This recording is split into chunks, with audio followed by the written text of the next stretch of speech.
Paul's in Crystal Palace. Paulus. Good afternoon, Mr. Nestor. How are you, mate? You're in the treatment centre in the zone at the minute, aren't you? I am, yeah. But can I just say a big shout out to Sophie, who was on your show earlier? Yes. She and I are in the same Facebook group, Colostomy UK, which has got about 8,000 members, I think. And the big chatter on there today is Eddie Who. Well done. Well, you know I love that kind of stuff. Well done. Yeah. In terms of that group, then, for a second, is it a support group, or how does it work then? It's actually run by there's a charity, Colostomy Support UK, and they set up this sort of separate Facebook group.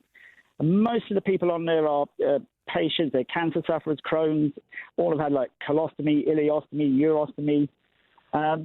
There's not really any sort of doctors or anyone like that. So it's people just, asking advice, giving advice, checking up on people, are you okay?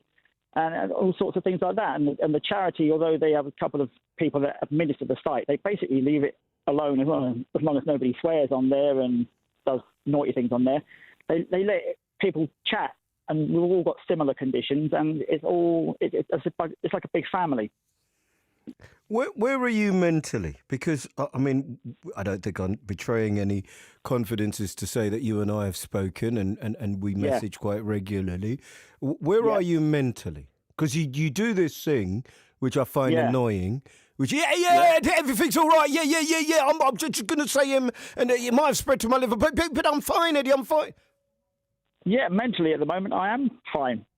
I am fine. A handful of people, and I'm going to admit this now because I want the message to get out there to get people to get checked. There was a suspicion that the cancer may be back.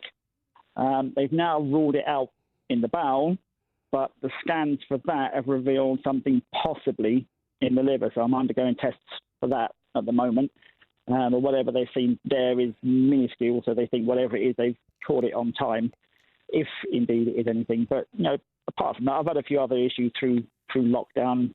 But, I'm fine. In terms of seeing through it, can you see through it yet, or have you put all your energy into dealing with it? Yeah, I can see through the other side. A lot of energy does go into dealing with it, but you can't give all of your energy to dealing with it. You've got to get on with life. You've got to work. You've got to earn some money. And just keep going. Yeah, you say that. I mean, as I say, I was talking to another mate today about trying to see through COVID. And one of the things mentally, I think, that's got lots and lots of people, Paul, is that, if I know I've got to deal with this till Christmas, then I could, set myself up for Christmas. If I know I'm dealing with it till January, then I can.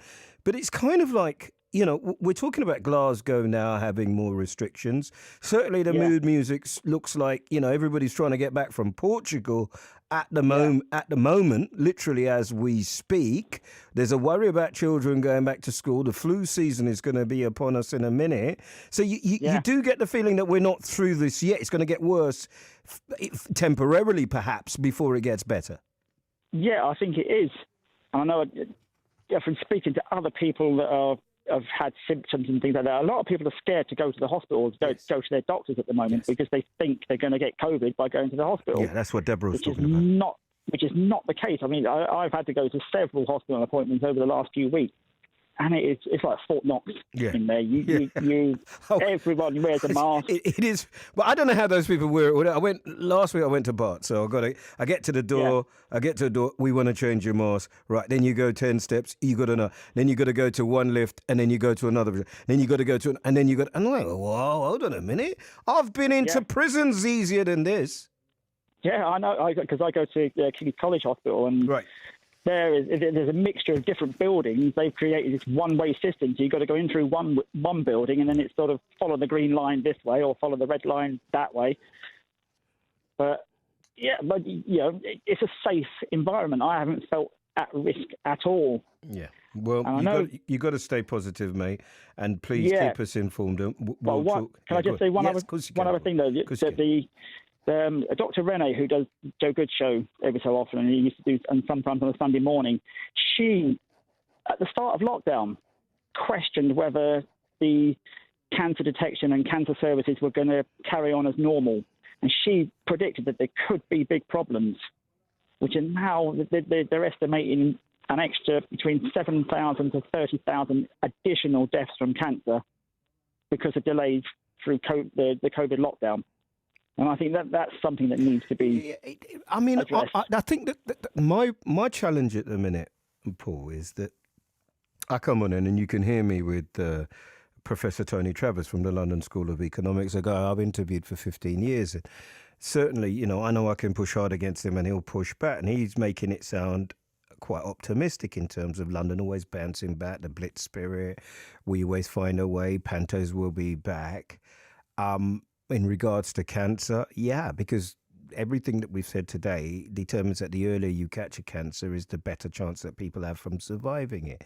I haven't even got into the stress and the mental health and the unemployment and the homelessness. And the real challenge that I have, I certainly had it before I was away and I've had it since I've come back, is not to sound, that's not my job. But we do have some interesting times coming. I think I can go that far. Look after yourself, Paul. Jeremy! Hello.